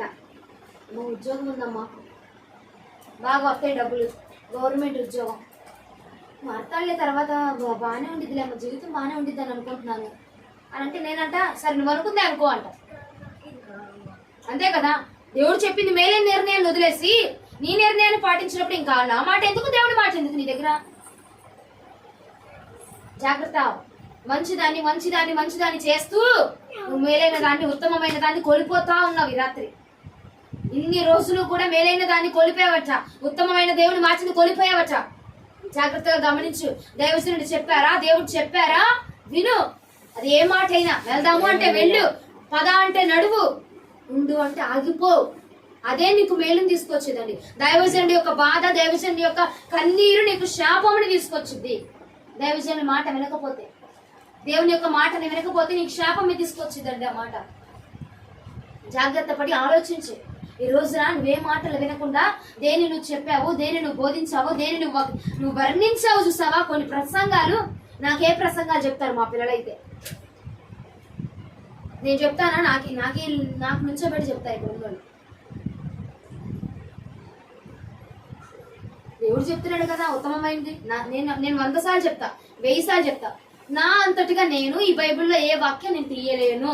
దేవుడు నాకు చెప్తే తప్ప నేను ఏది తీయలేను. చెప్తున్నాను చెప్పట్లేదా? 100 సార్లు కాదు, 1000 సార్లు చెప్తా. ఎందుకంటే అది నాకు దేవుడు ఇచ్చిన కృప, నా దేవుడు నాకు ఇస్తున్నాడు. నా అంతటిగా నేను తీయలేను. మరి దేవుడు ఇచ్చిందే నేను నీకు వచ్చి చెప్తున్నాను కదా, దానిలో నువ్వు మంచిదాన్ని అంటే దేవుడికి ఇచ్చిన దానికంటే, దేవుడు చెప్పిన దానికంటే మంచిది ఉందా నీ దగ్గర? దేవుడు మాట్లాడిన మాట కంటే మంచి మాట ఉందా నీ దగ్గర? దేవుడు మాట్లాడి చెప్పిన ఉపమానం కంటే మంచి ఉపమానం ఉందా నీ దగ్గర? ఆ ఉపదేశం కంటే మంచిదుందా? మరి ఎందుకు మాట్లాడుతున్నావు? మరెందుకు నువ్వు ఎదురుగా చెప్తున్నావు? ఈ రాత్రి లక్షణం నీలో ఉంటే గనక పశ్చాత్తాపడి అడుగు, అయ్యా నేను నీ మాట వినని, దైవజనుల మాట వినని లక్షణం ఉంది. నా హృదయం కఠినం అయిపోయింది ఆయన, నా హృదయం కఠినం అయిపోయింది. ఫరో హృదయం కఠినం అయిపోయింది కాబట్టి మాట వినలేకపోయాడు. అక్కడ క్లియర్ గా వచ్చిన ముందు చూడండి. నా ఇష్టానుసారంగా మిమ్మల్ని తిట్టాలని అయితే నేను చెప్పట్లేదు. నేను చెప్తున్నాగా 2 గంటలు వాక్యం వచ్చిన తర్వాత కూడా 2 గంటలు ఇక్కడ పొరలాడి ఏడ్చా నేను. అయ్యా పండగ పూట అయ్యా, బిడ్డలు బాధపడతారయ్యా, మీకోసం ఆలోచించి నేను ఏడ్చి ప్రార్థించాను. దేవుడు కాదు, ఇదే వాళ్ళని పాలు తేనెలు ప్రవహించే దేశానికి నడిపించుద్ది అని దేవుడు చెప్పాడు. ఈ హృదయమును, కఠినమైన హృదయం తీసేస్తుంటేనే కదా వాళ్ళు నాకు దగ్గర అవుతారు.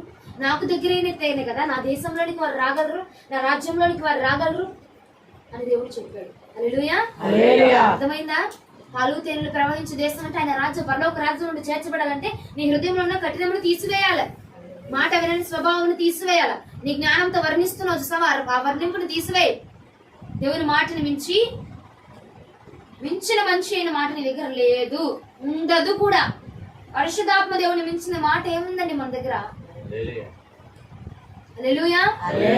మొదటి పాయింట్, మాట వినరంట. హృదయము కఠినముగా ఉన్నవారు దేవుని యొక్క స్వరాన్ని గాని, దైవజనుల స్వరాన్ని గాని, దేవుని మార్చిని గాని, దైవజనుల మార్చిని గాని దేవుని పేరిట వచ్చి చెప్తున్నారు కదా, దేవుని అనుసరించేగా నీ దగ్గరకు వస్తున్నారు.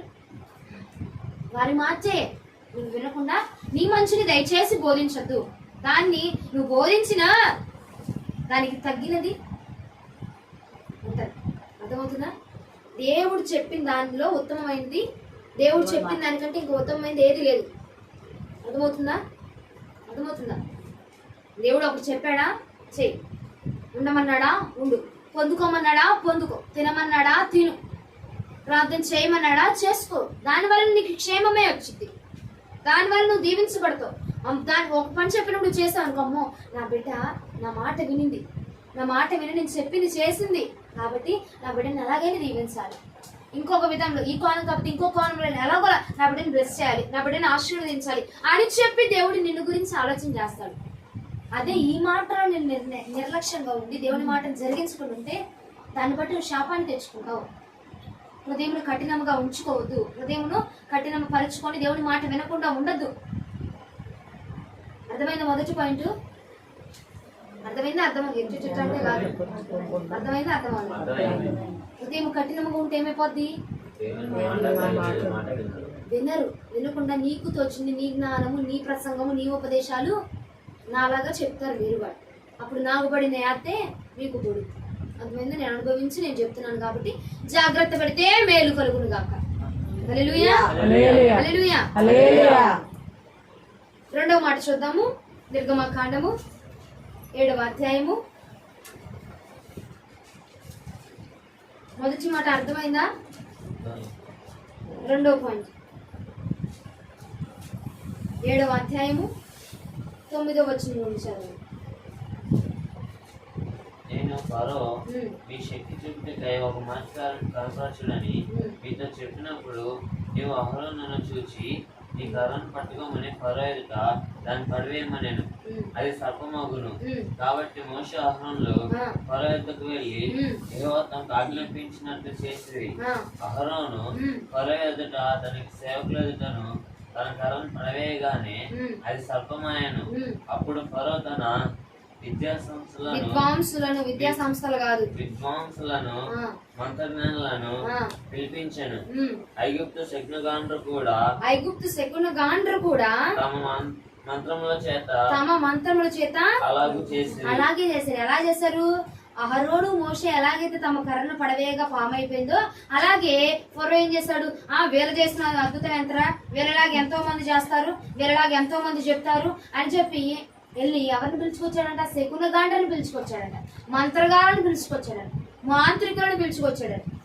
మాంత్రికులు విద్వాంసులను తీసుకొచ్చి మంత్రజ్ఞానం కలిగిన వాడిని తీసుకొచ్చి ఆ కర్రని పాముగా చేపించేశాడు. ఇక్కడ ఇందులో చూస్తే ఫరో కలిగి ఉన్న రెండో లక్షణం ఏంటో తెలుసిన? అద్భుతంగా చూడలేకపోయాడు. అద్భుతాన్ని దేనిలా చూడలేకపోయాడు? అద్భుతంలా చూడలేకపోయాడు. అద్భుతం చేసింది ఎవరు? దేవుడు. కానీ ఫరో ఏమనుకున్నాడు?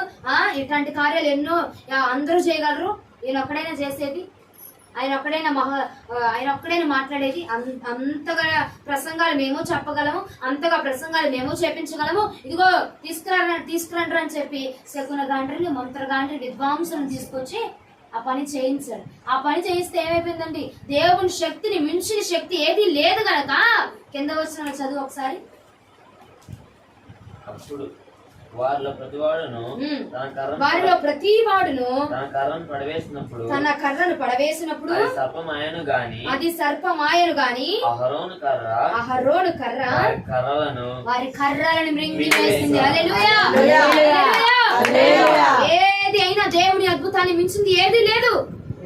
అది పామే, ఇది పామే, కానీ ఏ పాము మింగేసింది? అహరోను కర్ర మింగివేసిందట. ఆ పాములన్నింటినీ, ఆ సర్పాలన్నింటినీ మింగివేసిందట. అద్భుతాన్ని కనుక నువ్వు అద్భుతంగా చూడగలిగితే, దేవుడు చేసిన కార్యంగా చూడగలిగితే కనుక అద్భుతంలో నువ్వు పాలిభాగస్తులు అవుతావు. కానీ ఫరో ఏం చేశాడు? అద్భుతాన్ని చేసిన దేవుని ఆశ్రయించకుండా ఇలాంటి అద్భుతాలు ఎన్నో చేయొచ్చు, ఇలాంటి అద్భుతాలు ఎన్నో మాట్లాడొచ్చు, ఇలాంటి అద్భుతమైన వర్తమానాలు ఎన్నో చెప్పొచ్చు. వీళ్ళేనా అంటే వీళ్ళ తాతలు వీళ్ళ మించిన వాళ్ళు ఉన్నారు, వీళ్ళిద్దరిని మించిన వాడు ఉన్నాడు అని చెప్పి వేరొకరిని ఆశ్రయించాడు. ఎవరు వాళ్ళు? శకునగాండ్రిని ఆశ్రయించాడు. దేవుని చిత్తంలో లేని వాడిని ఆశ్రయించాడు. దేవుని మాటలో లేని వాడిని ఆశ్రయించి శకునగాండ్రిని ఆశ్రయించాడు. మంత్రజ్ఞానులను ఆశ్రయించి విద్వాంసులను ఆశ్రయించాడు. ఆశ్రయిస్తే ఏమైందండి? దేవుని శక్తిని మించింది ఏ శక్తి లేదు. దేవుడి అద్భుతాన్ని మించింది ఏ అద్భుతం లేదు. వాళ్ళు చేయగలిగారు, వీళ్ళు చేయగలిగారు. కానీ ఏది గెలిచింది ఆఖరికి? దేవుని కర్రే, అహరోను కర్రే గెలిచింది. దేవుని మాటే గెలిచింది, దేవుని నిర్ణయమే గెలిచింది. ఇది కాదని వేరొక దాన్ని ఆశ్రయించాడు, అది గెలిచింది. అది అద్భుతం చేసింది, ఇది అద్భుతం చేసింది. దేవుడు అద్భుతాలు చేస్తాడు. తాయిత్తులు వేసినా బాగుపడతాము, మందిరానికి వెళ్ళినా బాగుపడతాం. అర్థమవుతుందా? తాయిత్తులు వేసినా జ్వరం తగ్గిపోద్ది, మందిరానికి వెళ్ళినా జ్వరం తగ్గిపోద్ది అని అనుకుంటున్నావు. కానీ ఇటు ప్రార్థన నిన్ను నూతన బలం ఇచ్చి నిలబెట్టింది. నువ్వు వేయించుకుంటున్నావు చూసావా? అది నీకు మరొక 7 తెచ్చి నీ కొంపలో పెట్టింది. అర్థమవుతుందా? అది నీకు మేలు చేసిద్దని అనుకున్నావు, ఇది నీకు మేలు చేసిద్దని అనుకుంటున్నావు. దాన్ని మించి ఇది బాగుపడితే ప్రార్థన చేస్తే 4-5 రోజులకు తగ్గిద్ది. అది వేయించుకుంటే వెంటనే నిమిషాల్లో తగ్గిపోద్ది అనుకుంటున్నారా? అనుకోవట్లేదా?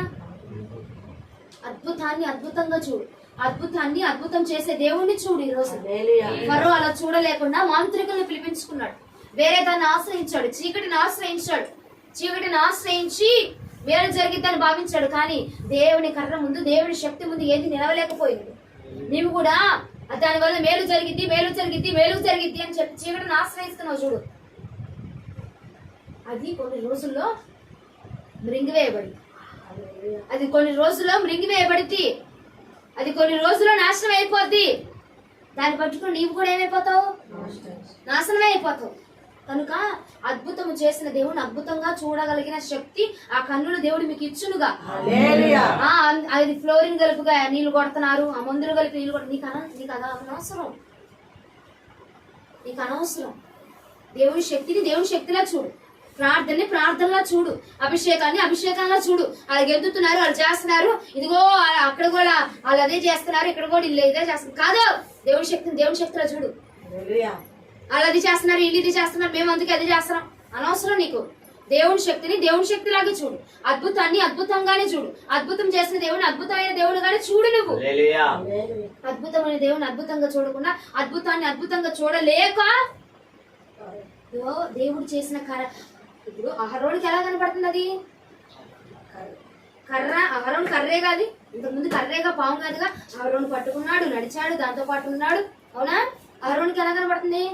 కర్రగానే కనపడుతుంది. ఫరోకి ఎలా కనపడుతుంది? పాముగా కనపడుతుంది. ఎందుకంటే నీ నేత్రాలలో ప్రాబ్లం అక్కడ, నీ హృదయంలో ప్రాబ్లం అక్కడ. ఫరో హృదయం కఠినం అయిపోయింది కనుక అద్భుతము కూడా, మహా అద్భుతము కూడా, మేలైంది కూడా సర్పంలాగా కనబడుతుంది అక్కడ. మంచిది కూడా చెడుగా కనబడుతుంది. మేలు చేసేది కూడా, మేలు చేసే అద్భుతాన్ని కూడా సర్పంలో చూడగలిగాడు. అందుకే అహరోనికి కర్రే, ఫరోకి మాత్రం పాము కాటి వేసి చంపి వేసేదానిలాగా మారిపోయింది.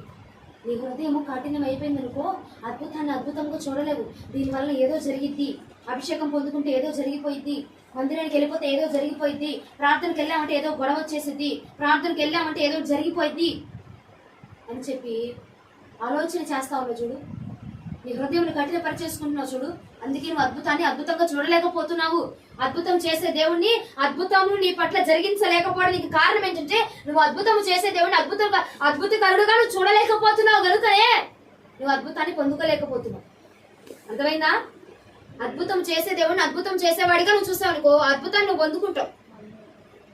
ఏదిలేమ్మా, ఏదో జరిగిద్ది, వెళ్దాంలే, చేద్దాంలే, చూద్దాంలే, ఏదో జరిగిపోద్ది. వెళ్ళామంటే మందిరానికి వెళ్ళామంటే ఏదో ఒకటి, ఏదో గొడవ అయిపోద్ది, మందిరానికి వెళ్ళామంటే ఏదో ఒకటి జరిగిపోద్ది అని చెప్పు కనుక నువ్వు ఆలోచన చేసావు అనుకో, అద్భుతం నీ పట్ల జరగదు.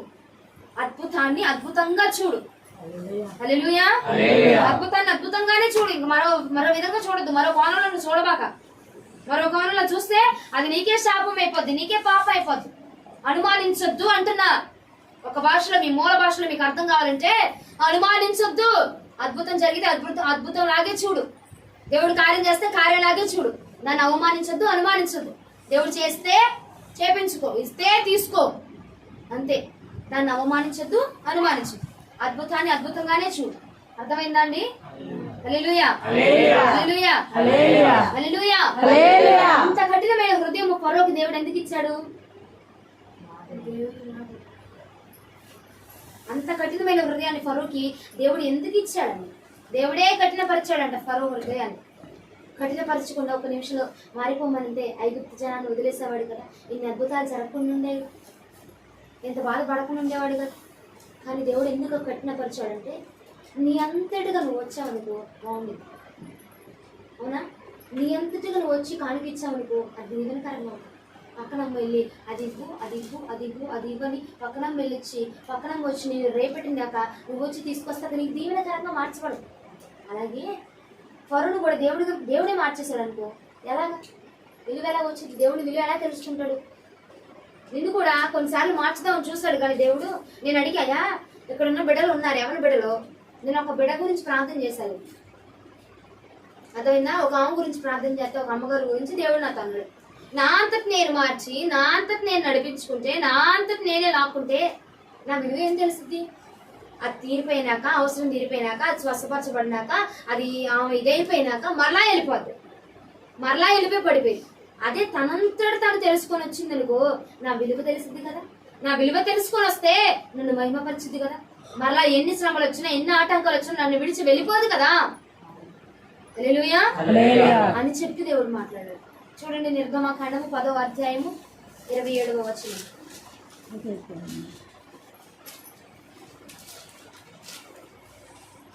అయితే యెహోవా ఫరో హృదయం కఠినపరచక అతడు వారిని పోనీయనొల్లక ఉండెను.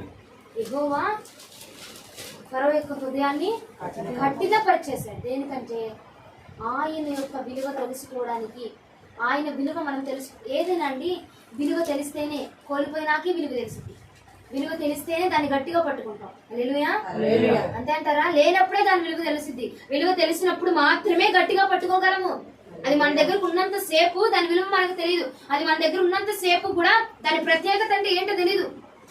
వాక్యం మన దగ్గర ఉన్నంత సేపు దానిలో ఉన్న మర్మం అంటే మనకు తెలీదు.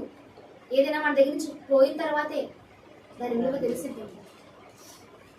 దేవుడు నీ దగ్గర నుంచి వెళ్ళిపోయిన తర్వాత నీ విలువ, ఆయన విలువ నీకు తెలిసింది. పోగొట్టుకుని పోగొట్టుకుని పోగొట్టుకుని ఇంతవరకు పోగొట్టుకున్నావు. పర్వాలేని హృదయాన్ని కఠినపరుచుకొని ఆయన నీ దగ్గర నుంచి పోగొట్టుకున్నావు. ఈరోజు ఆయన అంటున్నాడు, నా విలువ తెలుసుకొని నా దగ్గరికి వస్తే నేను ఘనంగా ఆహ్వానిస్తాను కదా. నా విలువ తెలుసుకొని నన్ను చూసి నా మాట విని నా అద్భుతాన్ని అద్భుతంగా చూస్తే, నేను చేసిన మహత్కార్యాన్ని మహత్కార్యంగా చూస్తే, వీళ్ళు చేస్తారు వాళ్ళు చేస్తారులే, ఎక్కడైనా జరిగిద్ది. హాస్పిటల్కి వెళ్ళినా వచ్చింది, అదైనా ప్రార్థనకి వెళ్ళినా వచ్చింది. మందులు వేసుకున్నా తగ్గిపోద్ది. ప్రార్థనకి వెళ్ళానే కాదు, మందులు కూడా వేసుకోవచ్చు. మందులు వేసుకోవాలి. మందులు లేకపోతే శరీరం పనిచేయదు. అద్భుతాన్ని అద్భుతంగా చూడు.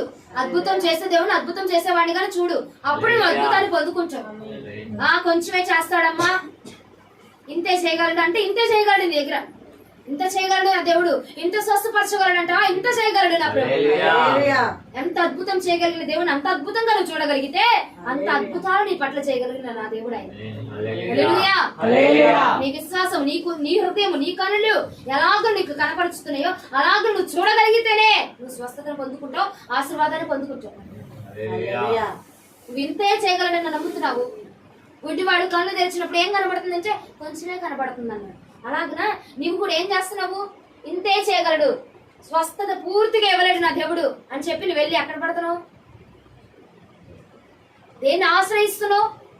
దాని తర్వాత మరలా నీకు ఒకటి తర్వాత ఒకటి, ఒకటి తర్వాత ఒకటి ఒక రేపెట్టబడ్డానే తప్ప అవసరము, అర్జెంటు, తప్పదు, ప్రాణానికి ముప్పు అనుకుంటే వెళ్ళి నువ్వు ప్రతి దానికి వెళ్ళడం బట్టే నువ్వు అద్భుతాన్ని చూడలేకపోతున్నావు, అద్భుతాన్ని గ్రహించలేకపోతున్నావు. అది జ్ఞాపకం ఉంచుకోండి. అద్భుతం చేసే దేవుడిని అద్భుతం చేసేవాడిగానే చూడు, గొప్పవాడిని గొప్పగానే చూడు. అప్పుడే నీ పట్ల గొప్ప కార్యం జరిగింది. మాట నువ్వు వినగలిగితేనేనండి. మాట వినాలి మొదటిది. రెండోది, అద్భుతం చేసేవాడిని అద్భుతం చేసేవాడిగానే చూడు. ఇంతే చేయగలడు అంటే ఇంతే చేయగలడు ఆయన, ఇంతే చేస్తాడు నీ పట్ల. ఇంత చేయగలడు అంటే ఇంత చేయగలడు ఆయన. విశ్వాసము చాలు, మీ హృదయం చాలు, ఆయన మాట వింటే చాలు. అర్థమవుతుందా వ్యర్థమవుతుందా? హల్లెలూయా. అవసరం అయిపోయినాక, పని జరిగిపోయినాక అయ్యో ఇంకోసారి చూద్దాంలే, ఈసారి చూద్దాంలే, ఈసారి చేద్దాంలే, ఇంకోసారి ఏదైనా బాధ వచ్చేసింది అనుకో, ఏసయ్యా నొప్పిని తట్టుకోలేకపోతున్నానయ్యా, నేను మారిపోతాను, నాకు స్వస్థత అయ్యా, మారిపోతాను ఏసయ్యా, నేను తట్టుకోలేకపోతున్నాను, మందిరానికి వచ్చేస్తానయ్యా అంటాం. తగ్గిపోయినాక ఏం చేస్తున్నావు? తగ్గిపోయినాక నువ్వు ఏం చేస్తున్నావు? మందిరానికి క్రమంగా వస్తున్నావా? తీసుకుని తీర్మానం మీద నిలబడుతున్నావా? ఇంకోసారి చూద్దాంలే అంటావు. ఇంకోసారి వచ్చినప్పుడు మరలా ప్రార్థిస్తావు, మరలా ఇంకోసారి అంటావు, మరలా ఇంకోసారి వచ్చినప్పుడు మరలా ప్రార్థిస్తావు, మరలా ఇంకోసారి. అవసరాన్ని తీర్చుకున్నాక విడిచిపెట్టే జనాంగంగా నువ్వు ఉండిపోయావు. అదే నీ హృదయం కఠినపరచబడింది. అందుకే నీ హృదయం కఠినమైపోయింది. అవసరం తీరిపోయినాక దేవుని విడిచిపెడుతున్నారంటే ఇంకొకసారి చూద్దాంలే, ఇంకొకసారి చేద్దాంలే. ఉపశమనం కలగగానే, ఆ రోగం తగ్గిపోగానే, ఆ బాధ తగ్గిపోగానే, ఉపశమనం కలిగితే చాలు దేవుని విడిచిపెట్టే జనాంగంలో మారిపోతున్నాం. అందుకే నీ హృదయం కఠినమైపోయింది రోజున. అలాంటి జనాంగం నాకు వద్దు. ఉపశమనం దొరికాక వదిలేసేవాళ్ళు, స్వస్థత వచ్చాక విడిచిపెట్టేవాళ్ళు, బాగుపడ్డాక వదిలేసేవాళ్ళు, అలాంటి వాళ్ళు నాకు వద్దు. ఎలాంటి శ్రమైన, కష్టమైన, ఇబ్బంది అయినా, రోగమైన, వ్యసనం ఏదొచ్చినా సరే నా దగ్గరికి వచ్చి నాతో ఉండేవాళ్ళే నాకు కావాలి. అందుకే వారి హృదయంలో కఠినపరచా నేను. ఉపశమనం కలిగితే ఉంటావా వెళ్తావా అని చూడడానికి హృదయంలో కఠినపరచడానికి ఆయనే. వారు హృదయం కఠినపరచున్నట్టుగా నీ హృదయాన్ని కూడా దేవుడే కఠినపరిచాడు. ఈ రోజున దేవుని మాట వినలేకపోవడానికి కారణం ఏంటో తెలిసినా ఆయన నీ హృదయాన్ని కఠినపరిచేశాడు. ఉపశమనం దొరికాక, బాగుపడ్డాక, రక్షణ పొందాక ఉంటావా పోతావు, ఉంటావా వెళ్ళిపోతావు చూడడానికి. నిన్ను చూడడానికి ఉపశమనం కలిగాక చాలా మంది ఆయన విడిచిపెట్టి వెళ్ళిపోతున్నారు. అలాంటి జాబితాలో నువ్వు ఉన్నావా లేదా అని చూడడానికి నీ హృదయాన్ని కఠినపరిచాడు. ఈ రోజున నీవు కఠినాత్మురాలుగా దేవునికి కనబడతావు. ఆ కఠినాత్మను, ఆ యొక్క కఠినమైన స్వభావం విడిచిపెట్టి దేవునికి నువ్వు కనబడతావో నీ చేతిలోనే ఉంది ఈ రోజు. హల్లెలూయా. అర్థమవుతుందా? ఏమర్థమైంది?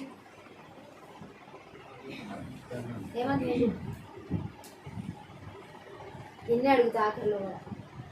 నిర్గమకాండం 8:15 ఒకసారి చూడండి.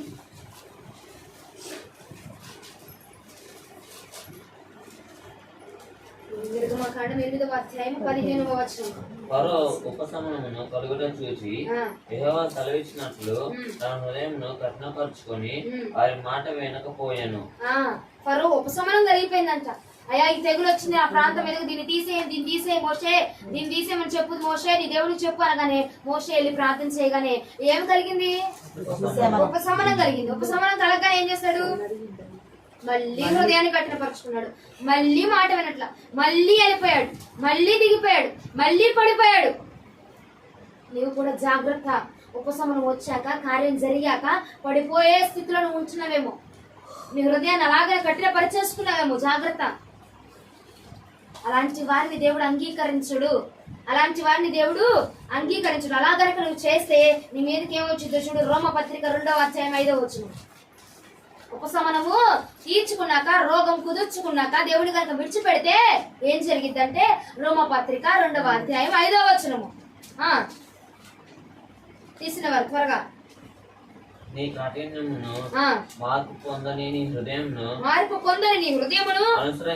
అనుసరించి ఉగ్రత దినమందు అనగా దేవుని న్యాయమైన తీర్పు బయలుపరచబడు దినమందు నీకు నువ్వే ఉగ్రతను తెచ్చుకుంటా ఉన్నావు.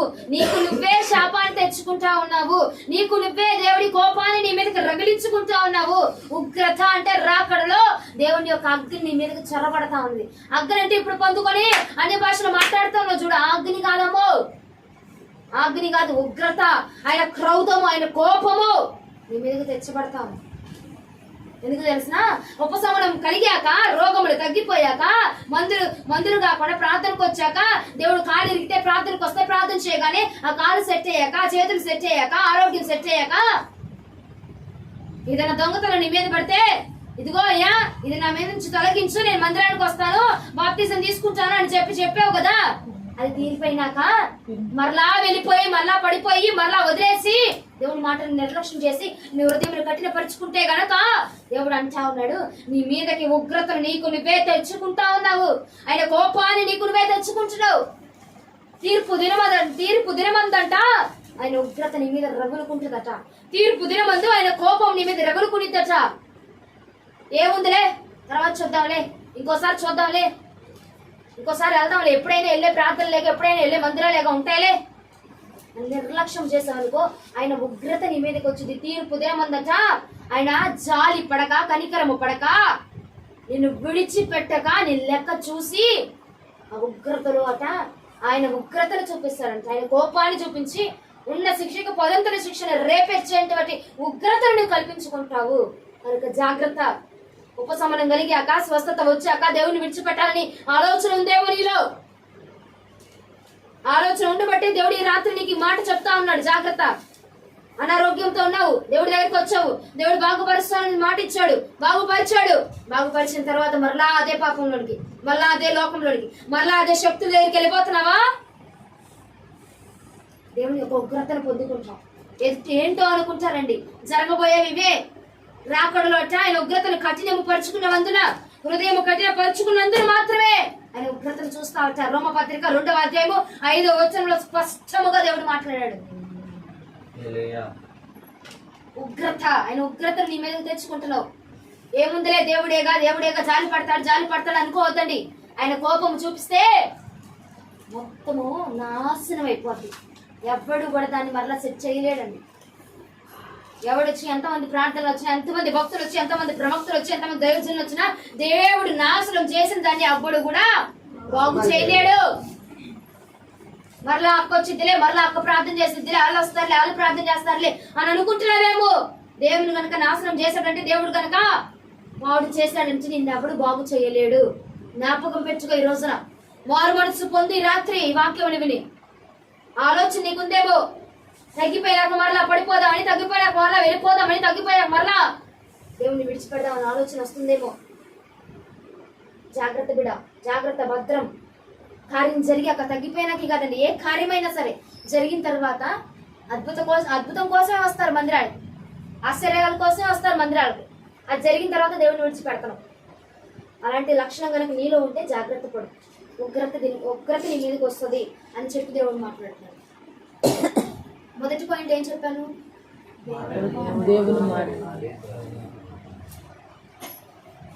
వినరు అని చెప్పాను. రెండోది చూడాలి. మూడో మాట చూడండి, కీర్తనలు 81వ అధ్యాయము 12వ చరణం. కీర్తన 81:12. కాబట్టి వారు తమ స్వకీయ ఆలోచనను బట్టి నడుచుకొనున్నట్లు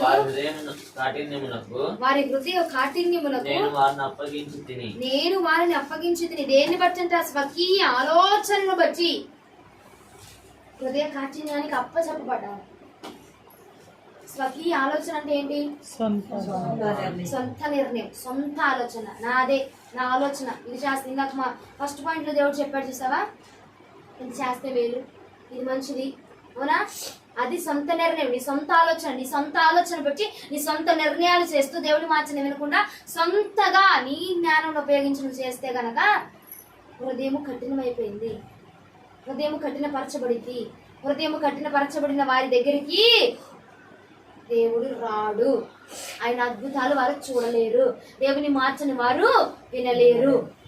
హృదయం కఠినమైపోయిన వారి లక్షణాలు ఏంటంటే, మొదటిగా దేవుని మాటను వినరు, రెండవదిగా అద్భుతాన్ని చూడరు, మూడవదిగా సొంత ఆలోచనలు చేస్తారు, సొంత నిర్ణయాలు తీసుకుంటారు, సొంతగా ప్రయత్నిస్తారు. ఎన్ని సంవత్సరాలు సొంతగా ప్రయత్నించినా, ఎన్ని సంవత్సరాలు దేవుడు ఆ మాట మీద ఆధారపడకుండా నీ మీద నువ్వు ఆధారపడిపోయి, నీ నిర్ణయం మీద నువ్వు ఆధారపడిపోయి నీకు నువ్వు ప్రయత్నించినా దానిలో జయమును పొందలేవు. దానిలో సంపూర్ణ విజయాన్ని నువ్వు పొందలేవు. దేవుని మీద ఆధారపడకుండా నీ నిర్ణయమే, నీ తలంపే, నీ ఆలోచనే బెస్ట్ వన్. ఎందుకు ఆ చాయిస్ వద్దు నీకు. దేవుడు చెప్తున్నప్పుడు దేవుడు నిర్ణయం తీసుకున్నావు అనుకో, అది ఇంకా పర్ఫెక్ట్ గా, ఇంకా బెస్ట్ గా ఉండేది, బెస్ట్ ఆప్షన్ గా ఉండేది. హల్లెలూయా. సొంత నిర్ణయములు, స్వకీయ ఆలోచనలు, నీ స్వకీయమైన నీ సొంతమైన ఆలోచనలు దయచేసి తీసుకోవద్దు. ఏ పనికైనా దేనికైనా ముందుగా దేవుని ముందు పెట్టు. హృదయం కఠినమైపోయే లక్షణము మొదటిగా మాట వినరట, రెండవదిగా అద్భుతాన్ని చూడరట, మూడవదిగా స్వకీయ ఆలోచనలు చేస్తారట. ఈ మూడు నీలో ఉన్నాయా? నీ హృదయం కఠినమైపోయింది. ఈ మూడు నువ్వు చేస్తున్నావా? నీ హృదయం కఠినమైపోయింది. దేవుడు ఎవరి గురించి ఎవరితో ఈ మాట మాట్లాడుతున్నాడో నాకైతే తెలియదు. నేను అడిగానండి, చెప్తున్నాను, ఎన్నిసార్లు చెప్తున్నాను, మీరు అర్థం చేసుకోండి. నేను బాధపడ్డా, అయ్యా పండగ పూట అయ్యా, పండగ చేయపోయినా కానీ నా పిల్లలకి అయ్యా ఒక ఆశీర్వాద వచనమైన అయ్యా అంటే ఇదే వాళ్ళని ఆశీర్వాదం నుండి తీసుకెళ్ళి దిగేస్తుంది. 4-5 సార్లు చెప్పాడు దేవుడు నాకు మాట. అంటే నేను ఎన్నిసార్లు దేవుడు ప్రాధాయపడ్డాను మీరు ఆలోచించండి. ఎన్నిసార్లు అడిగాను, అయ్యా పండగ పూట అయ్యా, పండగ పూట అయ్యా, చేయపోయినా కానీ పిల్లలయ్యా ఆశీర్వాదాన్ని ఇవ్వయ్యా అని నేను అడిగి బ్రతుకుని అడిగితే ఇదే వాళ్ళకి దీవెన. వారి హృదయాన్ని కఠినపరచుకున్నారు కదా, దాన్ని తీసేసుకుంటే నేనే వాళ్ళ దగ్గరికి వెళ్ళిపోతాను కదా, నేనే వాళ్ళ దగ్గరికి వెళ్ళిపోతే వాళ్ళకి దీవెన, నేనే వాళ్ళలో ఉంటే వాళ్ళకి ఆశీర్వాదం ఎందుకు, ఇంకా ఆశీర్వాదం ఏంటి అని దేవుడు అన్నాడు. హల్లెలూయా. ఆయన మీతో ఉంటే ఆశీర్వాదమా కాదా? ఆయన నీలో ఉంటే దీవెన కాదా? అవునా కదా? అదే దేవుడు నాకు అన్నాడు. నేనే వాళ్ళలో ఉంటాను కదా, ఆ హృదయం ఆ కఠినత్వాన్ని తీసేసుకొని నా మాట విన్నారనుకో, నేను చేసే అద్భుతాన్ని చూసారనుకో, నా ఆలోచన పాటించారనుకో, నేనే వాళ్ళలో ఉండిపోతాను. అప్పుడు ఇంకా వాళ్ళకి దీవెన, ఇంకా వాళ్ళకి ఆశీర్వాదం. హల్లెలూయా. సొంత ఆలోచన, ఇగో సొంత ఆలోచన కనుక నువ్వు చేసావనుకో, దేవుడు అంటున్నాడు పనికి రాకుండా నిర్మూలన చేసేస్తాడు. నీ సొంత ఆలోచన చేస్తే ఏముందిలే, అట్టాకి చెప్పిద్దిరా, పని పాట ఉంది ఏంటాకి, నిలబడింది ఎన్నైనా చెప్పిద్దిరా అనుకుంటారేమో.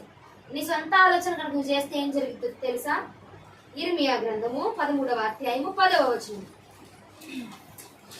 ఉపశమనం కలిగాక దేవుడిని వదిలేస్తే ఉగ్రత వచ్చింది. సొంత ఆలోచన చేస్తే ఏమొచ్చిందో చూడండి. ఇర్మియా గ్రంథము 13:10. అన్య దేవతలను పూజించు వాటికి నమస్కారం చేయదమని వాటిని అనుసరించు నా మాటలు వినక తమ హృదయ కాఠిన్యం చొప్పున, నా మాట వినకుండా వారి హృదయ కాఠిన్యం చొప్పున నడుచుకోను ఈ ప్రజలు దేనికి పనికిరాని నడికట్ల వలె అగుదురు. దేనికి పనికిరాని నడికట్టు వలె అయిపోతారంట. దేనికి పనికిరావు. సొంత నిర్ణయం తీసుకుంటే దేనికి పనికి రావు. సొంత ఆలోచన చేస్తే దేనికి పనికి రాదు, దానివల్ల ఉపయోగం లేదు. ఉపశమనం కలిగాక దేవుని వదిలేస్తే ఏమొచ్చింది?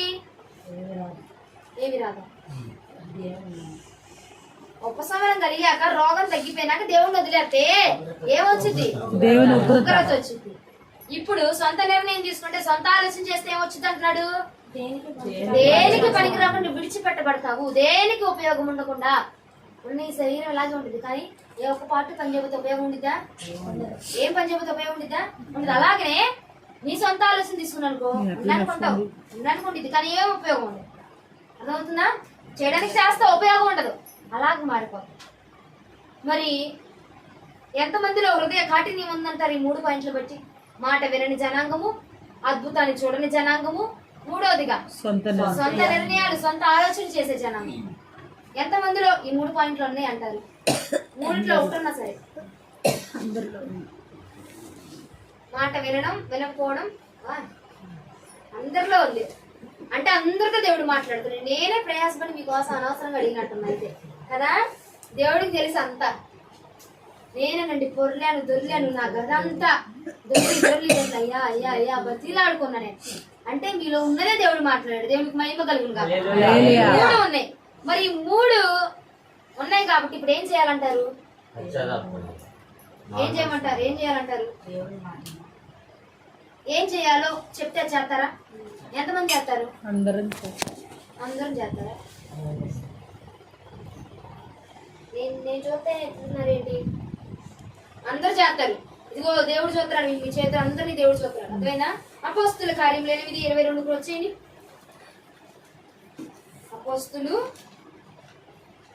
అపోస్తుల కార్యములు 8వ అధ్యాయము 22వ వచనము. కాబట్టి ఈ నీ చెడుతనమును మానుకొని మారు మనసు నుండి ప్రభువును వేడుకొనుము. ఒకవేళ నీ హృదయ ఆలోచన చెడిపోబడవచ్చు. హృదయ ఆలోచన ఎప్పుడు మనసు పొంది ప్రభువుని వేడుకుంటే.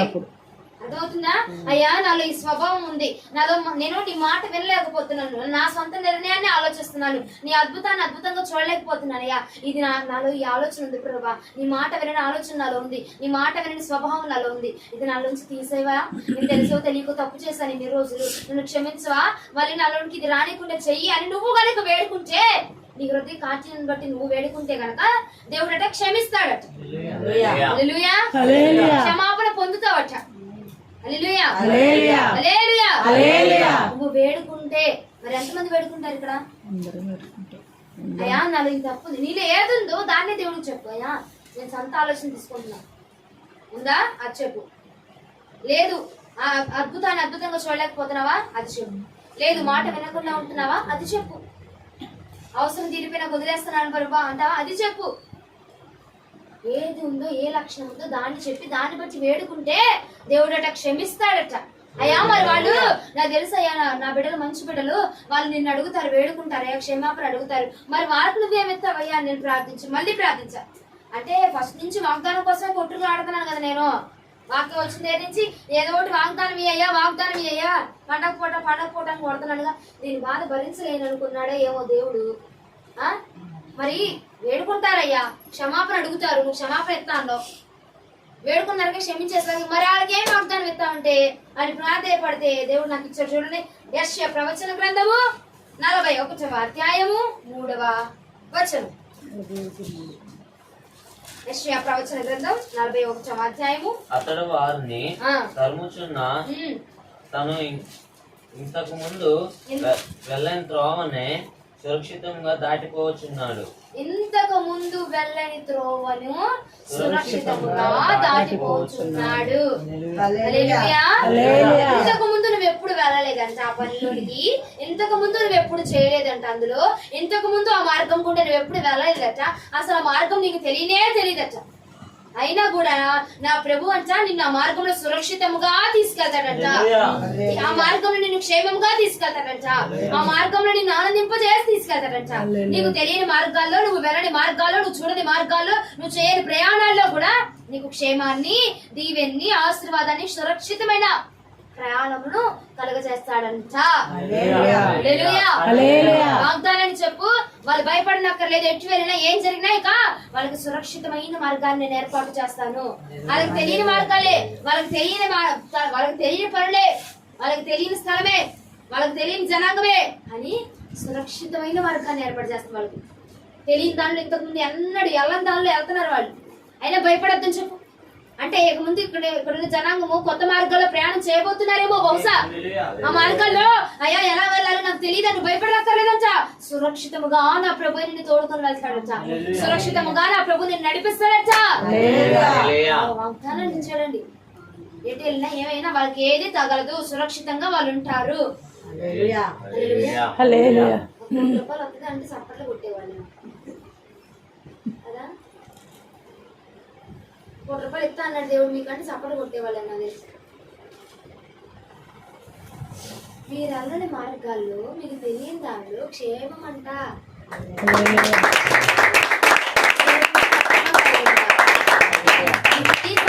తెలియని మనుషులే కానీ మీకు క్షేమం, అక్కడ తెలియని మనుషులే కానీ వాళ్ళకి క్షేమం కలిగి సురక్షితంగా ఉంటాం. ఏ ఇబ్బంది ఏ ఆటంకం రాకుండా తెలియని చోటకి వెళ్ళామండి, ఎవడో కూడా వచ్చి పడతా అవును కదా, తెలియదు, కొత్తగా వచ్చు, పడతా కానీ దేవుడు అంటున్నాడు ఆ ప్రదేశంలో కూడా నేను వాళ్ళని సురక్షితంగా నడిపిస్తాను, క్షేమంగా నడిపిస్తాను. ఎప్పుడు మారు మనసు పొంది దేవుని ప్రభుని మారు మనసు పొంది ఒకరి పెదాలు చూసి ఇంకొకరు చెప్పే లక్ష్యం వదిలిపోవును. మారు మనసు పొంది ప్రభువుని వేడుకుని క్షమాపణ పొందుకుంటే అప్పుడు దేవుడు సురక్షితంగా నడిపిస్తాడంట. లేదంటే కొట్టుడే నేను ఇక అర్థమైందా? వేస్తాడు దరువు ఏమాయ్ పడిన చోటే పడింది, కొట్టిన చోటే కొడతాడు. ఇక మాట అనకపోతే హృదయం కఠినంగానే ఉంచుకుంటే. ఈరోజు ఎంతమంది హృదయాన్ని కఠినంగా ఉంచుకుంటారు? ఎంతమంది ప్రభువుని వేడుకుంటారు? మిమ్మల్ని అందరిని బట్టి దేవునికి మహిమ కలుగును గాక. యెషయా 41:3 మీ పట్ల జరుగును గాక. ప్రభు మిమ్మల్ని అందరిని దీవించును గాక. కఠినమైన హృదయములు దేవుడు మీలో నుండి తీసివేయును గాక. మీరు వేడుకుంటేనే ఇది జరిగింది. హల్లెలూయా. హల్లెలూయా. వేడుకుంటారా? ప్రార్థిస్తారా? ఉదయం కాఠిన్యంగా ఉంటే మొదటి పాయింట్ ఏంటిది? దేవుని మాట వినకుండా ఉంటారంట. రెండోది మూడు సొంత నిర్ణయాలు, స్వకీయమైన ఆలోచన చేస్తారు. ఈ మూడు ప్రభువుని వేడుకొని మనలో నుంచి తీసి పెడదాం. దేవుని యొక్క వాగ్దానాన్ని స్వతంత్రించుకుందాం. ఈ వాక్యము దేవుడు మన వెలుగులో దీవించును గాక. సేపు సమయం దాదాపు 4 అవుతుంది. తెల్లవారుజామున 4 దాటిందంట. మా అయ్యగారు చెప్తున్నారు. నువ్వు 4 గంటల వెంటాక 4 దాటిపోయింది, ఇంకా ఎక్కువైంది అంటున్నాడు. 4 దాటింది. అయినా మీరు మెలకువగా ఉండి వాక్యం శ్రద్ధగా వినే కృప దేవుడు ఇచ్చినందుకు దేవునికి ఏ మహిమ కలుగును గాక. హల్లెలూయా. దేవుడు మన ఇంటిలో దీవించును గాక. ఆమేన్.